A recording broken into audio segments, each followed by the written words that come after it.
সাদকা যে বিষয়টা এসেছে, জি সাদকা কাকে বলে? জি জি আমাদের প্রথমত সেটা, এটার যে ডিপলি যে সংজ্ঞা রয়েছে, কোনো জিনিস আল্লাহ তাআলার পথে দিয়ে দেয়া, জি দান করা, এর মাধ্যমে মানুষের মাঝে নিজের বাহবা কুরানোর কোনো উদ্দেশ্য না থাকা, বরং আল্লাহ তাআলার দরবার থেকে জি সওয়াব অর্জনের নিয়ত করার নাম হচ্ছে সাদকা।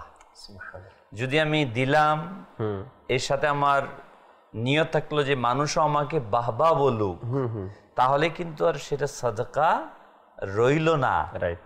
কারণ সাদকার সংজ্ঞাই হচ্ছে এটা যে আল্লাহর রাস্তায় দেয়া হবে, মানুষের কাছ থেকে বাহবা প্রশংসা এর নিয়ত না করা, বরং আল্লাহ তাআলার কাছে সওয়াব চেয়ে নেয়া। জি আর মহান আল্লাহ সুবহানাহু ওয়া তাআলা কুরআনুল কারীমের সূরা আলে ইমরানের 92 নম্বর আয়াতে ইরশাদ ফরমান, লান তানালুল বিররা হাত্তা তুনফিকু মিম্মা তুহিব্বুন ওয়া মা তুনফিকু মিন শাইইন ফাইন্নাল্লাহা বিহি আলিম।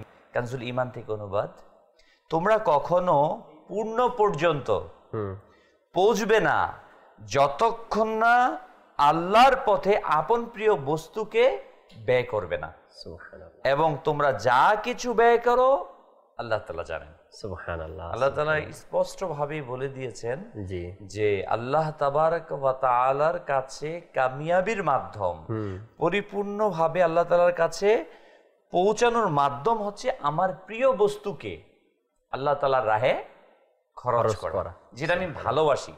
এবং এ ব্যাপারে কিন্তু সাহাবায়ে কেরাম আলাইহিম রিদওয়ানের অসংখ্য ঘটনা আসছে। যেমন ওমর রাদিয়াল্লাহু তাআলা আনহু, তিনি যে বিষয়কে ভালোবাসতেন তিনি সেই বিষয়কে সাদকা করতেন। এবং ওমর বিন আব্দুল আজিজ রাহমাতুল্লাহ তাআলা আলাইহি, তিনি চিনির বস্তা কিনে সাদকা করতেন। তো কেউ জিজ্ঞাসা করলো, আপনি চিনির বস্তা কেন দেন? টাকাও তো দিতে পারেন।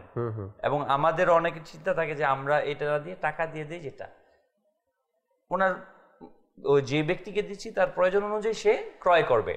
কিন্তু ওমর বিন আব্দুল আজিজ রাহমাতুল্লাহ তাআলা আলাইহি ইরশাদ করলেন, চিনি আমার নিকট অত্যাধিক প্রিয়, তাই আমি চাই যে আল্লাহ তাআলার পথে আমার প্রিয় বস্তুকে ব্যয় করব। সুবহানাল্লাহ। এটা ছিল ওনাদের। আর আমাদের অবস্থা কিন্তু আজকে উল্টো হয়ে গেছে, জি যে যেটা আমার কাছে প্রিয় সেটা কিন্তু আমি সাদকা করতে চাই না, আল্লাহর রাস্তায় দিতে চাই না, বরং ওই জিনিসটাকে আরো নিজের কাছে রাখার চেষ্টা করি। না, বরং আমাদের উচিত হবে আল্লাহ সুবহানাহু ওয়া তাআলার দরবারে ওই বিষয়টাকেই সাদকা করা যেটা আমি পছন্দ করি। রাইট।